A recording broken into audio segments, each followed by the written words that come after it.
हाय सांग माने मु आज बनैबी पूरा घर स्टाइल मटन करी बा ओडिया रे कहबाको गले खासी मांस झोल। देखंतु मैं किसी मटन नहीं आसी मटन सहित चर्बी न आनले सांग माने भल लागबनी कहीं चर्बी न रहिले से मटन तरकारी फिका फिका ही लागिवो। मटन आनी ताको भल भाव में धोई नहीं से किसी हलदी आ लुण आ सोरिष तेल दे किसी समय पई ताको मैरिनेशन करी रखीदेबा। देखो मैं मटन को भल भाव में हलदी लुण तेल पकई भल भाव में गोले नहीं रखी नहीं किसी आलू नहीं जेहेतु आम ओडिया लोक मटन हो कि चिकेन हो आलू न पकईले माने से तरकारी आमको फिका फिका ही लगे। आउ कि पियाज काटिकी नहीं अदा आ रसुण। देखो ये आम मसला ए प्रस्तुत करनेबा से मुझे अदा आ रसुण आ गोटे कंचा लंका देगी आज एवं भल भाव में पेस्ट करनेबी। या बेसी माने मीन ग्राइंडिंग करेंगे टिके खदड़िया खदड़िया रखिकी एमती भाव में ग्राइंडिंग करी। एबे गैस रे कड़ाई बसई कड़ाई गरम हैला परे सेथिरे मु किछि सोरष तेल दे नहीं एबे तेल पकई सारी तेल गरम हैला परे फास्ट मु आलू को भाजी नेबी। देखंतु आलू को एमती पकई नहीं एबे सेथिरे अल्प लुण देई ताको किछि समय पई घोड़ई के भाजी नबा। एबे मु आलू को एबे काढी नेबी सेई तेल रे जो आलू भाजी थिले जो तेल थिला सेथिरे किछि मु कलर पई चीनी दे नहीं।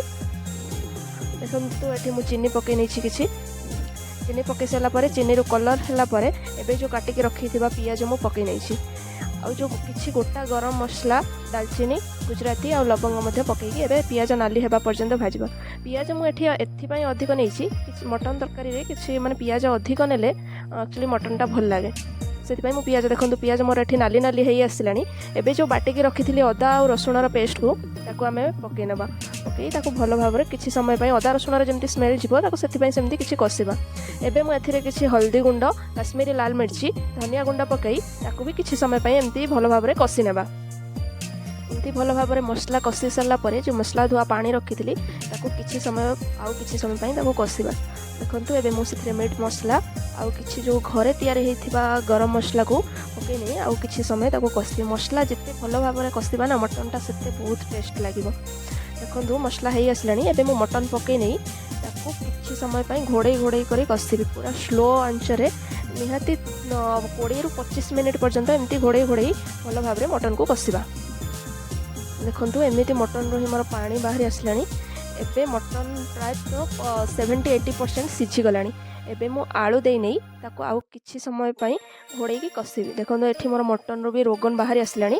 एबे मटन कषा रेडी हो गलानी। मु लास्ट रे एठी टमाटो देछि कहीं टमाटो आगुआ पकई देले मटन सिझिबनी सेति पई टमाटो लास्ट रे पकई।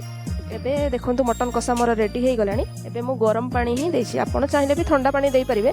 मु किंतु चिकन मटन रे गरम पानी करी दिए भल लागे टेस्ट बहुत भल लागे। एबे किछि समय पई तरकारी को फुटिबा पई छाड़ी देबा। देखंतु एठी मोर तरकारी फुटी आसिलानी एबे रेडी हो गला पूरा गरमा गरम मटन आलू झोल। वीडियोटी भल लागिथिले लाइक करंतु शेयर करंतु सब्सक्राइब करि दियंतु।